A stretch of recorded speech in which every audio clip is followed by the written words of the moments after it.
Augie from Dude's Reef back again with another video. If you haven't yet, please subscribe and you'll get content whenever it comes out. So I hope everyone's had a happy new year and a Merry Christmas, and I know it's been a while since I put anything out, but on a quick side note, the Delore Wavemaker has been in the tank for over 2 months and I've had absolutely zero issues with it. And the only thing that's changed, I think it's actually gotten quieter while it's being in the tank. So if some of you guys have had Jabao in the past, they end up being really loud when you put them in initially, and then I guess they get some kind of sludge or biofilm on them and they quieten down a little bit. So this has done the same thing, even though it was pretty much whisper quiet to begin with. So I thought I'd go ahead and show you what the tank is looking like after a 2-month update. Nothing much has changed, but we've had a lot of growth and we've actually had a coral spawning event, which I think is pretty cool. So let's jump into the tank and have a look at that.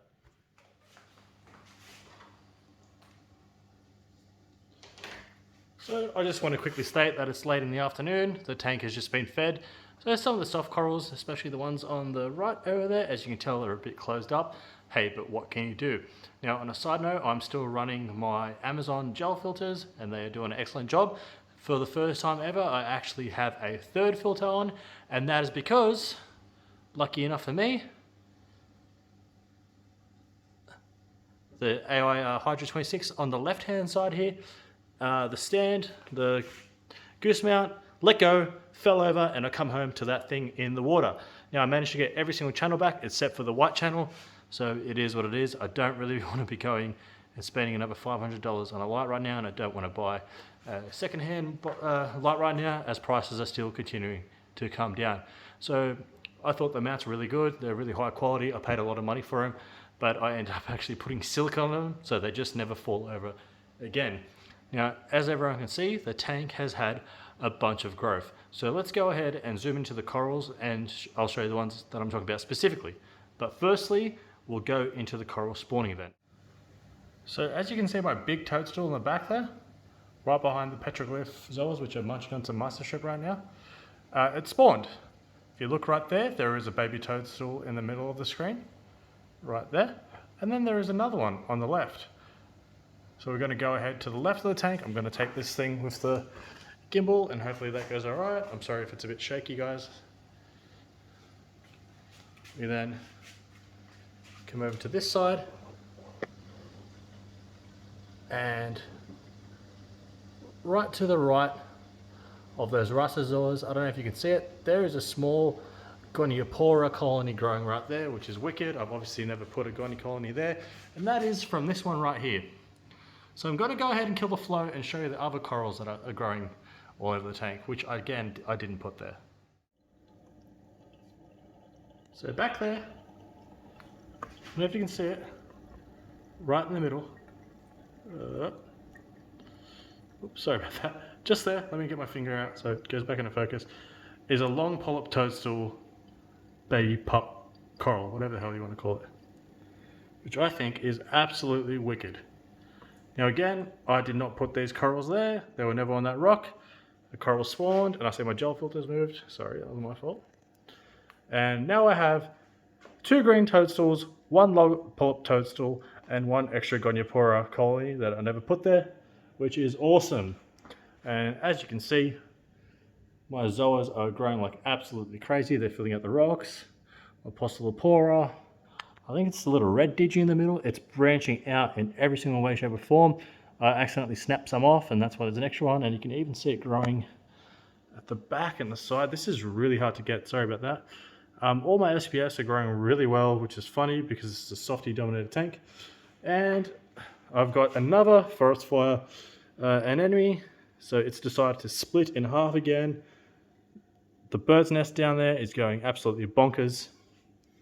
The GSP has, for the first time ever, started to grow off its ball and onto the rock, which might not be a big achievement for most people because it's just stupid green star pops, but I could never get it to grow. Although it did not die, it never grew. But in this tank, everything is absolutely thriving. I've had pretty much 0 issues with this tank, and it's been absolutely awesome.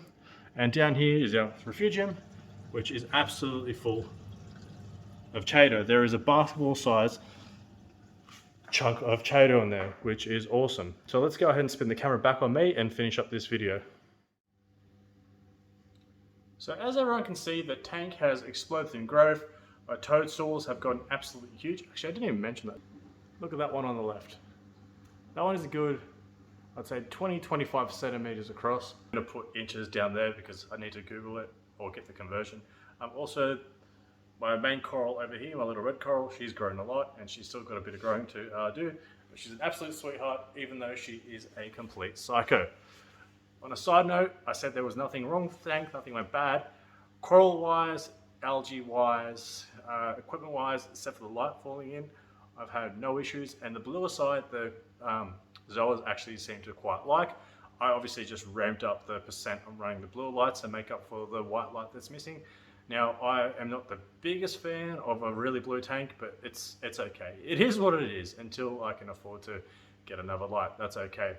Now, I did end up adding 2 mandarin gobies, so 1 spotted and 1 red mandarin goby, and I ended up adding a 6-line wrasse. Now, I've never lost so many fish so close together, except for that one time I had an outbreak of velvet in my tank.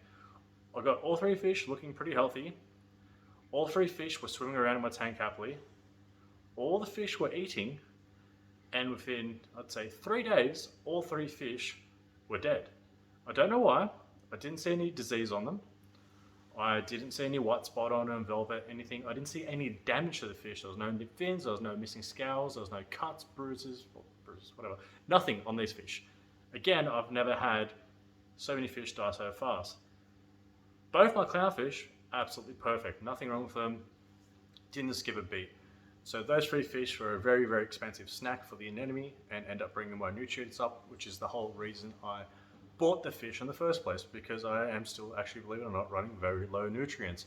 I am feeding a bunch more, but I don't really like when I feed heaps constantly having to clean the glass. Once a week is what I like to do, and when I feed every single day, I have to clean the glass every 2 or 3 days. It's not too bad. It's mainly film algae, but that's just the way I am, I guess. So my birthday is coming up. The plan is to get a couple more fish, and I'm going to get them from a different location, and I don't want to say where I got them from because I don't want to slander anyone. It could be my fault. Again, I've never had this happen to me before. The fish were fine. I'm just assuming they had an illness or internal parasite, and thank God it's been months and nothing has happened to my clownfish. It is really sad, and I don't think it is a normal part of the hobby, and I don't think it should be for fish just to die. Like, I do everything right, you know, I get the temperature correct, I know my salinities are match, I float everything, and I get it from, or used to get it from a trusted LFS, and never had this happen before. So sorry I'm ending the video on a bad note. I hope everyone's enjoyed the video. I hope you enjoyed my little doggies sleeping in the back. They went for a nice run today, and it's good to be back. So let me know what you wanted to see, and thank you to the subscriber who asked me how the wave maker is going. I'm going to put your name at the bottom here. I really appreciate your comment, and I hope you're subscribed. So take care, everyone, and let me know what you want to see, and we'll do another video soon, hopefully.